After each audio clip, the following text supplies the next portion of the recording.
Private Jenkins thought the quiet maintenance officer with the scarred arms was just another washed-up soldier hiding in the motor pool. He made it his mission to remind her daily of her place in the military hierarchy. But when a four-star general walked into that hangar and called her Phantom, Jenkins realized some people choose to hide their power. The morning sun cast harsh shadows across the concrete floor of Hangar Bay 7 at Edwards Air Force Base. The smell of jet fuel mixed with hydraulic fluid hung heavy in the desert air, while the distant roar of F-22 Raptors provided a constant backdrop to the organized chaos of military maintenance operations.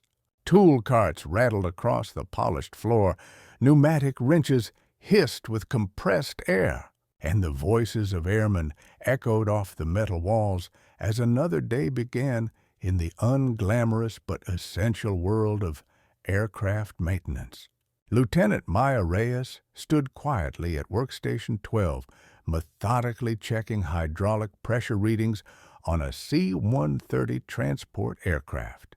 At 28, she possessed the kind of unremarkable features that allowed her to blend into any crowd: brown hair pulled back in a regulation bun average height, and eyes that seemed to absorb everything while revealing nothing.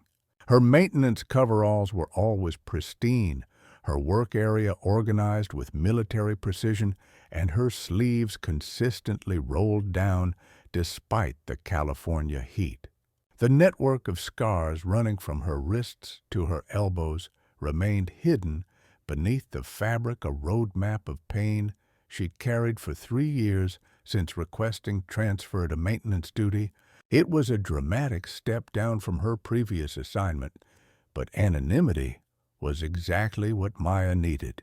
The quiet routine of checking systems, replacing parts, and training junior airmen provided a sanctuary from a past that had become too heavy to carry. She'd found peace in the predictable rhythm of maintenance work, where competence mattered more than reputation, and where she could serve her country without the weight of expectations. But sanctuaries, Maya had learned, were fragile things. Private First Class Derek Jenkins had arrived at Edwards 3 weeks ago with a degree from MIT, an attitude that could be seen from orbit, and an apparent mission to make her life miserable. His daily comments about her quiet demeanor, his questions about her technical competence, and his obvious disdain for what he considered menial maintenance work had created a tension that rippled through the entire unit. Maya had endured worse than an arrogant recruit, but Jenkins represented something more dangerous than hostility. He represented exposure, the kind of attention that could shatter the carefully constructed anonymity she'd worked so hard to build. The breaking point came on a sweltering Thursday afternoon when the hangar's air conditioning failed and temperatures soared past 90 degrees. Maya had rolled up her sleeves for the first time in months, focused on a complex avionics problem that required her full attention. The intricate wiring harness demanded precision, and the heat made her usual long sleeves unbearable. She'd calculated the risk. Most of the unit was on lunch break, and she could finish the repair quickly before anyone noticed. But Jenkins had returned early from the mess hall, and his eyes immediately locked onto the scars covering her arms. The thin white lines interspersed with darker, more jagged marks told a story of trauma that went far beyond routine maintenance accidents. For a moment, Jenkins simply stared, his usual smirk fading as he processed what he was seeing. Then, as if remembering his audience of junior airmen, his expression shifted back to its familiar mockery. This was the opportunity he'd been waiting for, visible evidence of what he assumed was her weakness, her failure, her unsuitability for military service. Jenkins had been building his campaign against Maya systematically since his arrival. First, he'd questioned her technical knowledge in front of other airmen, suggesting that her quiet responses indicated incompetence rather than confidence. Then he'd begun making comments about her assignment to maintenance duty, implying that she'd been relegated to grunt work because she couldn't handle more challenging responsibilities. His MIT degree gave him credibility with some of the younger airmen, and he'd used that credibility to position himself as the voice of reason in a unit supposedly led by an ineffective officer. The scars represented the final piece of his puzzle. Here was visible proof that Lieutenant Reyes had been damaged, broken, reduced to hiding in the maintenance bay because she couldn't handle real military service. Jenkins began planning his assault, carefully choosing his moments for maximum impact and maximum audience. He would use her scars as evidence of her unfitness for leadership, her inability to handle pressure, her weakness in the face of whatever challenges had marked her so visibly. It was a cruel strategy, but Jenkins had convinced himself it was necessary to expose what he saw as a fundamental fraud being perpetrated on his fellow airmen. "Jesus Christ, Lieutenant!" Jenkins announced loudly enough for half the hangar to hear. "What the hell happened to your arms? Looks like you went 10 rounds with a paper shredder and lost." His laughter echoed off the metal walls, harsh and deliberate. Several airmen looked up from their work, sensing the shift in atmosphere, but uncertain how to respond. Maya's hand stilled on the wiring harness, but she didn't look up. Years of training had taught her to control her reactions, to never give an opponent the satisfaction of seeing their strikes land. "Private Jenkins," she said quietly, "I believe you have fuel systems to inspect in Bay 3. But Jenkins was just getting started. "No, seriously, I'm curious. Those are some serious scars. What kind of maintenance accident leaves marks like that? Or maybe they're not from maintenance at all." His voice took on a speculative tone that made several nearby airmen uncomfortable. "Maybe they're from whatever got you stuck in this dead-end job in the first place." The hangar fell silent, except for the hum of ventilation fans. Even the newest airmen understood that Jenkins had crossed a line that existed in every military unit, the unspoken boundary between acceptable ribbing and genuine cruelty. But Jenkins, emboldened by what he mistook for victory, pressed his advantage with the confidence of someone who had never faced real consequences for his actions. The next morning brought no relief from Jenkins's campaign. If anything, his success in exposing Maya's scars had emboldened him to push further. He arrived at the hangar, early positioning himself near the duty roster, where he could intercept other airmen and share his theories about their lieutenant's obvious inadequacies. "I'm telling you, Rodriguez," he said to Airman First Class Maria Rodriguez, "those scars tell a story. Nobody gets marked up like that from routine duty. She's hiding something, and it's not good." Rodriguez, a mechanic with 2 years of experience, shifted uncomfortably, but didn't respond. She'd worked with Lieutenant Reyes long enough to recognize competence when she saw it, but Jenkins' confidence was unsettling. Throughout the day, Jenkins continued his psychological warfare. He questioned Maya's technical decisions in front of junior airmen, suggested that her quiet demeanor indicated uncertainty rather than thoughtfulness, and made pointed comments about the difference between real military service and hiding in the motor pool. His tactics were subtle enough to avoid direct insubordination while undermining her authority through constant innuendo and implication. Maya endured it all with the same quiet dignity she brought to everything else, but the strain was beginning to show in the tightness around her eyes and the careful control of her movements. By the end of the week, Jenkins's campaign had begun to affect unit morale in ways that extended beyond his immediate target. Senior airmen who had worked with Maya for months found themselves second-guessing their respect for her competence. Junior airmen, uncertain about the dynamics they were witnessing, became hesitant to approach her with questions or problems. The carefully maintained harmony of the maintenance unit began to fracture under the pressure of Jenkins's relentless undermining.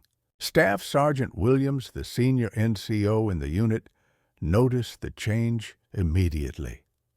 Williams had 20 years of experience and had seen every type of troublemaker the military could produce.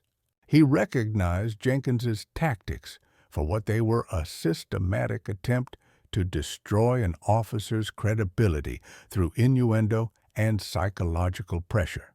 But Williams also recognized something else. Lieutenant Reyes's responses to the harassment suggested training and experience that went far beyond routine maintenance duty.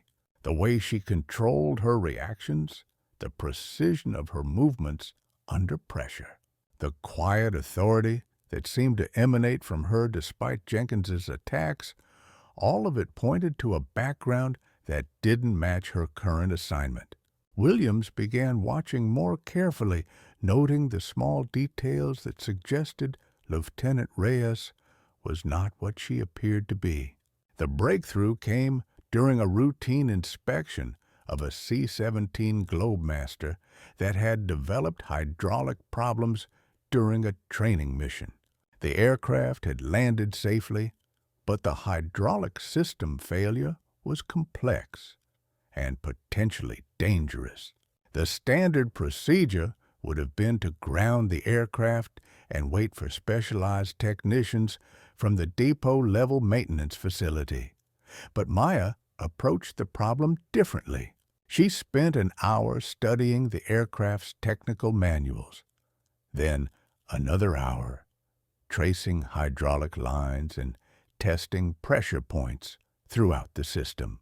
Her diagnosis was precise and unconventional: a hairline crack in a pressure line that was invisible to standard inspection techniques, but could be detected through a specific sequence of pressure tests. Jenkins, assigned to assist with the inspection, watched with growing confusion as Maya's unorthodox approach revealed the exact location of the failure. Her knowledge of hydraulic systems was encyclopedic, but more than that, her approach to problem-solving suggested experience with aircraft systems under combat conditions, where conventional solutions weren't always available. "How did you know to check there?" Jenkins asked, his usual mockery replaced by genuine curiosity. Maya looked at him for a long moment, then simply said, "Experience private. Sometimes the textbook solutions aren't the only ones that work." The successful diagnosis of the C-17's hydraulic problem marked a turning point in the unit's perception of Maya's competence, but it also intensified Jenkins's determination to expose what he saw as her fundamental unsuitability for military leadership. If she was competent technically, he reasoned, then her assignment to maintenance duty must reflect some other kind of failure, moral, physical, or psychological. He began researching Maya's service record, looking for clues about her previous assignments and the circumstances that had led to her current position. The records were frustratingly sparse, with large gaps that suggested classified assignments or information above his security clearance. But the gaps themselves told a story officers with routine maintenance backgrounds didn't have classified service records. Jenkins's investigation took on an obsessive quality. As he pursued every lead, questioned every assumption, and analyzed every interaction for clues about Maya's true background. He was convinced that exposing her secrets would vindicate his treatment of her and prove his theories about her incompetence. The irony that his investigation was actually uncovering evidence of her exceptional qualifications was lost on him as he prepared for what he saw as the final confrontation that would reveal the truth about Lieutenant Maya Reyes. The call came at 06:30 on a Tuesday morning that had started like any other. Colonel Harrison's voice crackled through the hangar's communication system with an urgency that immediately commanded attention. "All personnel, we have a VIP inspection incoming. General Patricia Morrison, 4 stars, arriving at 1100 hours. This is not a drill. All units prepare for immediate inspection." The announcement hit the maintenance bay like a physical blow. General Morrison wasn't just any 4-star general. She was a legend in Air Force circles, known for her combat record, her no-nonsense leadership style, and her ability to see through pretense with surgical precision. She didn't make social calls or routine inspections. When General Morrison showed up somewhere, it meant something significant was happening. Maya felt the blood drain from her face as the implications sank in. She had been careful, so careful to maintain her anonymity and avoid the kind of attention that could expose her true identity.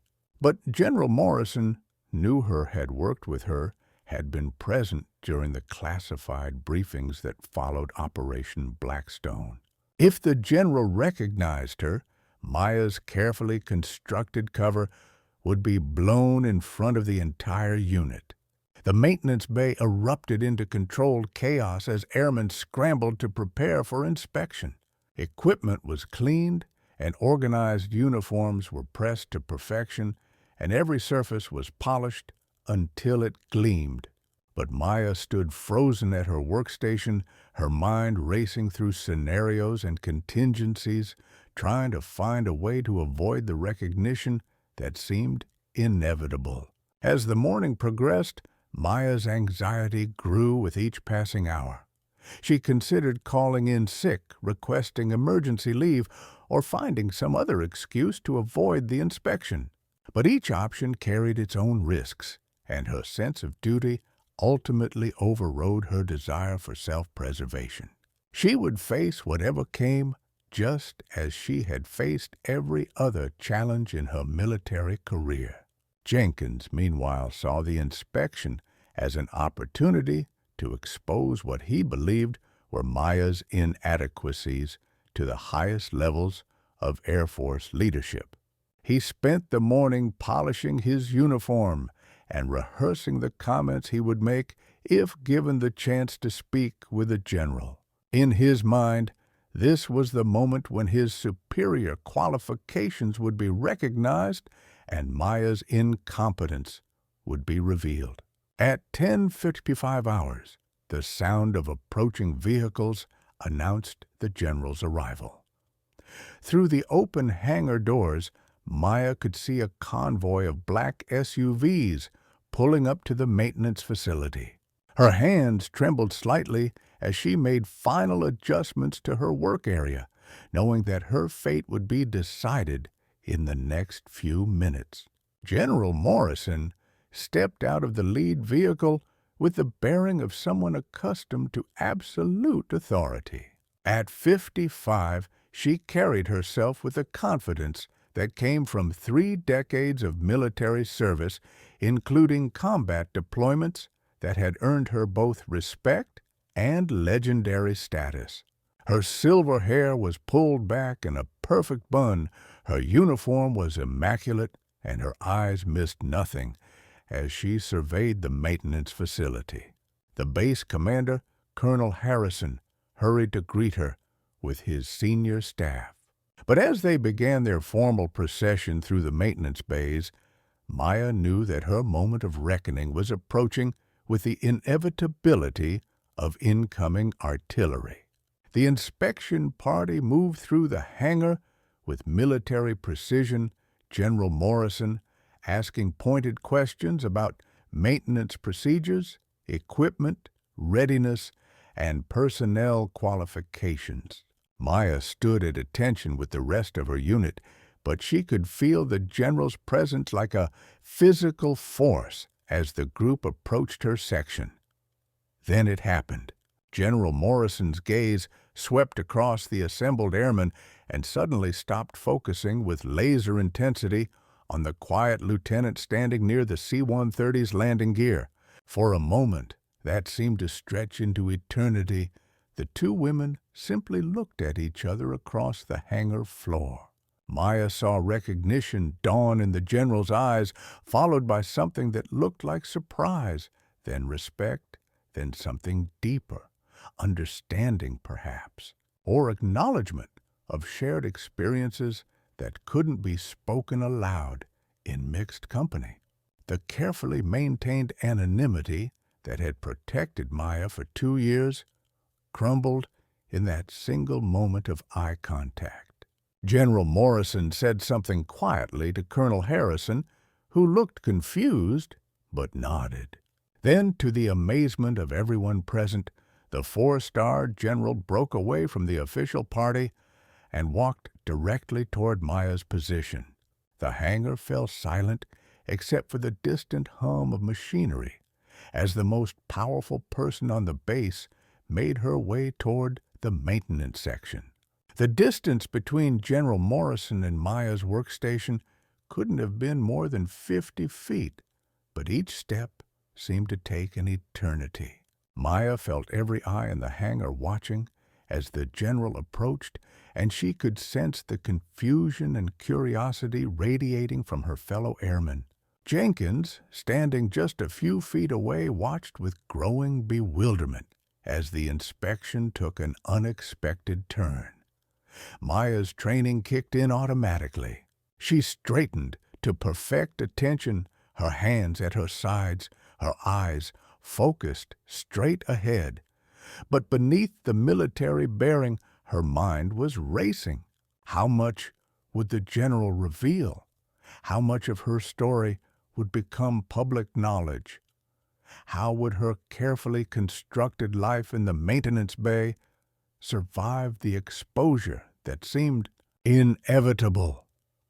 The general's footsteps echoed off the concrete floor with the rhythm of military precision.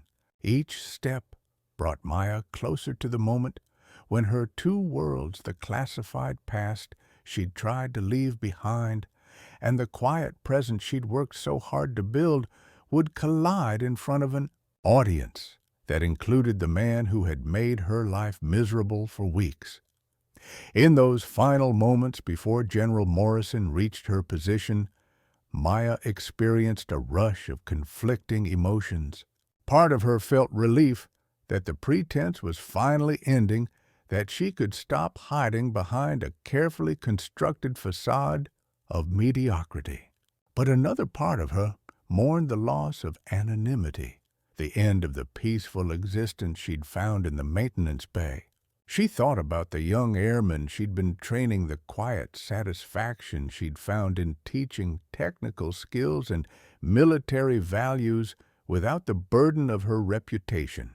She thought about the simple pleasure of solving mechanical problems, of working with her hands, of serving her country without the weight of expectations that came with her true identity. Most of all, she thought about Jenkins and the lesson he was about to learn about the danger of judging people by their appearance, their assignment, or their apparent place in the military hierarchy. General Morrison stopped directly in front of Maya, and the silence in the hangar became absolute. Every airman, every officer, every person present held their breath as they witnessed something unprecedented, a four-star general giving her full attention to a maintenance lieutenant. The tension was palpable, electric, charged with the kind of energy that preceded life-changing moments. Maya remained at attention, but she could feel the weight of history pressing down on her shoulders. This was the moment when everything would change, when the careful balance she'd maintained between her past and present would be shattered forever. The general's presence seemed to fill the entire hangar, and Maya could sense the curiosity and confusion of her fellow airmen as they tried to understand what they were witnessing. For a long moment, neither woman spoke. The silence stretched between them, filled with unspoken recognition and the weight of shared experiences that couldn't be discussed in open forum. Maya could see the general's mind working, calculating the implications of this unexpected encounter, deciding how much to reveal and how much to keep classified. Jenkins, watching from his position nearby, felt his confidence beginning to waver. This wasn't how inspections were supposed to go. Generals didn't single out individual lieutenants for special attention unless something significant was happening.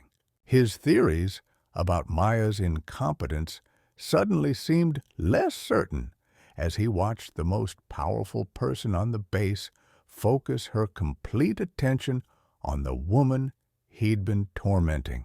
The other airmen in the unit began to sense that they were witnessing something extraordinary, something that would be talked about for years to come. Then General Morrison spoke, and her single word changed everything. Phantom. The call sign hit the assembled airmen like a physical blow. Phantom wasn't just any operational designation, it was legend whispered in the corridors of special operations units and spoken with reverence in the halls of the Pentagon. Phantom was the tactical genius behind Operation Blackstone, the classified mission that had become the stuff of military folklore among those with the clearance to know about it. Phantom was the operator who had walked into hell and brought an entire hostage rescue team back alive. Phantom was supposed to be dead, killed in action during the final phase of the operation. But here, she stood alive and serving as a maintenance officer in the middle of the California desert. Maya's carefully constructed anonymity didn't just crack it shattered completely. The quiet lieutenant who had endured weeks of mockery and dismissal suddenly stood revealed as something else entirely. Her posture didn't change, but somehow she seemed to grow taller, more substantial, as if the weight of her hidden identity was finally lifting from her shoulders. What happened next violated every protocol in the military handbook and sent shock waves through the maintenance bay. General Morrison, a four-star general with decades of service and command authority over thousands of personnel, slowly and deliberately raised her hand in salute to the lieutenant standing before her. The gesture was unprecedented, revolutionary, completely contrary to military hierarchy. Generals didn't salute lieutenants, ever. But General Morrison held her salute with the kind of respect usually reserved for fallen heroes and Medal of Honor recipients, and her action spoke louder than any words could have. Maya returned the salute with the same quiet dignity she brought to everything else. But there was something different in her bearing now, a subtle acknowledgment of who she really was beneath the maintenance coveralls and deliberately unremarkable exterior. The transformation was visible to everyone present, and Jenkins felt his world shifting beneath his feet as he began to understand the magnitude of his mistake. The silence that followed the exchange of salutes was deafening. Every person in the hangar stood frozen, trying to process what they had just witnessed. Then General Morrison spoke again, her voice carrying clearly across the silent bay. "Ladies and gentlemen, allow me to introduce Colonel Maya Reyes, United States Air Force Special Operations Command." The words hit like thunder. Colonel, not Lieutenant Colonel. Jenkins felt his knees go weak as the implications crashed over him. The woman he'd been mocking outranked nearly everyone on the base. But the revelations weren't finished. Colonel Reyes is the recipient of the Silver Star, 2 Bronze Stars, and the Distinguished Flying Cross. She is the architect of Operation Blackstone and personally responsible for the successful extraction of 17 American hostages from a terrorist compound in Syria. Jenkins felt physically sick as every joke, every snide comment, every moment of casual cruelty came rushing back with devastating clarity. The maintenance bay was transformed overnight. Word of Maya's true identity spread throughout Edwards Air Force Base with the speed of military gossip. Airmen who had previously seen her as just another officer now recognized her as a mentor and role model. They approached their work with greater seriousness, paid closer attention to her methods, and asked more thoughtful questions.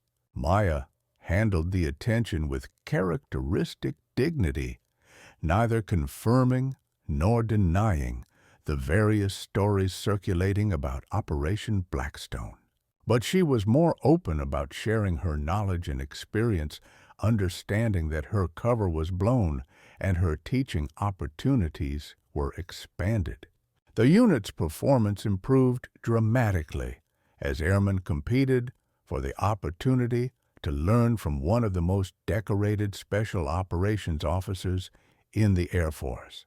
Jenkins underwent a complete transformation, his arrogance replaced by genuine humility and a desperate desire to make amends for his behavior.